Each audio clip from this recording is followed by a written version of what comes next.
Martín, bienvenido a La Orilla.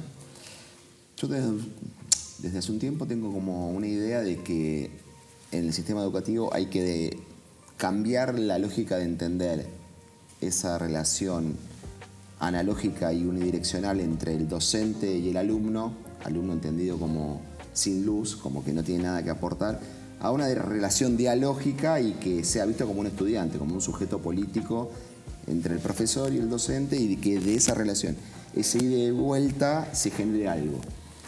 Me parece que la aparición de las nuevas tecnologías y hoy concretamente la cultura digital que cruza y atraviesa todos los discursos y nuestro día a día y el tiempo que pasamos con el celular y demás, me parece que ya lo modificaron de hecho y que esa discusión no tomó el relieve y el calibre que debería, porque en última instancia la educación tiene que formar, como bien decís vos, ciudadanos para el futuro, para cada sociedad.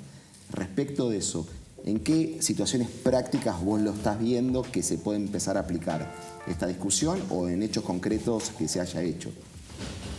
Sí, yo siempre insisto con la mirada. De manera muy sencilla, no hay soluciones tecnológicas a problemas pedagógicos. Que tienen que ver con los modos de ver la enseñanza, con los modos de ver la cultura y con los modos de ver el rol docente.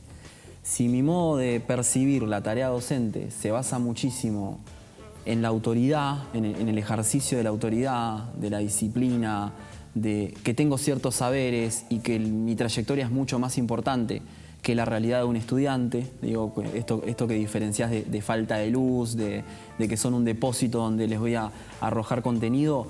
Y hoy en día toda esta transformación del escenario a raíz del avance de las tecnologías digitales ponen a muchísimos docentes contra la espada y la pared por un montón de cuestiones. Hay un montón de ejemplos en relación a esto. Estar dando una clase y que te venga el interrogante de si los teléfonos van en una caja o no. Estas son preguntas que a veces aparecen, que surgen. Los chicos se distraen mientras estoy dando una clase. Los chicos no leen hoy. Esto lo escucho muchísimo en los institutos de formación docente, en las carreras técnicas, en las universidades. No, los pibes no leen. Es otro mito que ahora podemos ampliar. Toda esta cuestión del chat GPT. ¿Qué hago? ¿Cómo detecto el plagio a la hora de evaluar? Bueno, yo insisto con lo mismo. No hay soluciones tecnológicas a problemas pedagógicos. Hay una cuestión ahí que tiene que ver mucho con la mirada y con entender qué rol tenemos las y los docentes como trabajadores de la cultura. Que eso está en los diseños curriculares, está en nuestra formación. Más allá del rol que tenemos como pedagogos y pedagogas, profesionales de la enseñanza, hay un apartado muy específico que pone en valor la transmisión cultural. La escuela deja un legado cultural, pero no solo lo deja como arriba de la mesa o en la mochila de los estudiantes, lo tiene que construir. Porque si nosotros pensamos la formación ciudadana, una idea de ciudadanos, con ciertos saberes y ciertas maneras y cierta mirada que no pone en tensión o no le permite reflexionar desafíos de esta época, y no sé qué ciudadanos y ciudadanas estamos formando realmente. Hay una herramienta que no le estás dando para poder tener una mirada crítica respecto a lo que pasa. Exactamente. Entonces, una de las cuestiones principales está en la mirada del docente. ¿Qué mirada tiene él y la docente de lo que sucede culturalmente? Se le dice, hay un término que viene de la antropología que es de Roxana Gruber, el etnocentrismo, se le dice, ¿no? Que es esa perspectiva que un investigador o un docente o un profesional tiene desde su cultura hacia otras culturas, su cultura como superior y el resto de las culturas como inferiores. ¿No? Esa autoridad que se da a veces dentro del aula, que se da cuando observamos a un alumno y pensamos, bueno, no sabe, acá yo le vengo a enseñar, yo le vengo a contar cómo es todo, y que se da hoy dentro de la cultura digital con la idea de que, bueno, no, están todo el día con el teléfono, están jugando a los videojuegos, está encerrado en la pieza, no participa, no habla en clase. Hay autores de la comunicación como Jesús Martín Barbero que por ahí refieren a que quizá habla otro idioma, quizá no está hablando ese idioma, quizá el ejercicio de la autoridad que estás haciendo no permite que haya una construcción cultural dentro del aula. Entonces, si enseñar es compartir lo culturalmente común, nosotros los contenidos curriculares y las y los estudiantes, sus experiencias culturales, ahí va a haber un vínculo que viene de la mirada, ¿no? Un vínculo y una construcción mucho más fluida, digo, que abarca un montón de cosas. Pero sí, como decíamos en lo práctico, en los ejemplos, la idea de la atención fragmentada y utilizar el teléfono dentro del aula, el debate si hay que usarlo o no dentro del aula, cómo usarlo, el mito de si los chicos, el falso mito, ¿no? De hoy no leen nada, no están leyendo, hay otros modos de leer, digo hoy, y esta cuestión de, bueno, cómo vigilo el uso del chat GPT. Yo creo que son 3 ejemplos súper concretos que hoy circulan como interrogantes y problemas dentro de las aulas.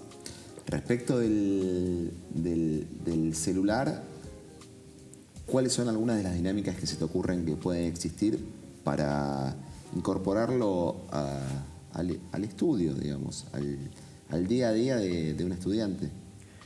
Hay una autora muy conocida en educación que se llama Rebeca Nijovic, que es bastante grande, digo, si vamos al plano de las edades, mucho más grande, que ella menciona en varias cuestiones, analiza mucho la evaluación, pero menciona cuestiones que tienen que ver con cómo pensar nuestro rol y cómo pensar la clase. Y lo pone en unas palabras muy simples. Si yo en mi clase no enseño a pensar, si un estudiante que falta a mi clase, lo que se pierde, lo puede ver en internet en su casa, primero que es una falta de respeto, digo, ¿no? Hacia las horas, hacia el trabajo, hacia un montón de cosas. Pero segundo, si lo puede ver en su casa, lo que yo voy a enseñar en el aula, es probable que esté con el teléfono en clase. Esto no quiere decir que tengo que estar entreteniendo a la persona como un profetuber, que es una frase. No tengo que estar al servicio de su diversión o su entretenimiento. Pero si mi manera de ver mi trabajo es transmitir información y la del estudiante declarar que sabe porque repite cierta información, y vamos a estar en un problema ahí. Entonces, los teléfonos dentro del aula hoy son parte. Hoy es muy cotidiano que uno pueda arrancar con una clase y cada 5 minutos, cada menos, cada más, los estudiantes saquen el teléfono y estén con el teléfono y vayan y vuelvan. Ahora, si dentro de tu clase buscas dinámicas que enseñen a pensar, que enseñen a trabajar en grupo, que los comprometan de alguna manera con una problemática que sea de su interés. ¿Por qué? Porque se piensa la atención, por ejemplo, hoy en día, se piensa en clave de captarla. Digo, bueno, no, pierden la atención, no puedo captar su atención, no sé cómo captar la atención. Ahí también hay un problema de mirada. En educación se habla muchísimo dentro de la formación docente de pedagogía conductista o mirada conductista dentro de las ciencias también, digo, el conductismo, y por otro lado el constructivismo. Con la cultura digital hay un debate similar. Si yo quiero captar la atención del estudiante, estoy trayendo viejas pedagogías, digo, conductistas al aula cuando estamos posicionados en el constructivismo, digo, en el diálogo, en construir, no en querer disciplinar, sino en tratar de construir en conjunto, construir algo nuevo. Ahora, si yo entiendo a la atención, y fíjate que es la misma palabra, como atender al otro, la atención desde una escucha activa, a ver qué le interesa, a ver por qué está acá el estudiante. Fíjate que ahí cambia un poco el rol de autoridad.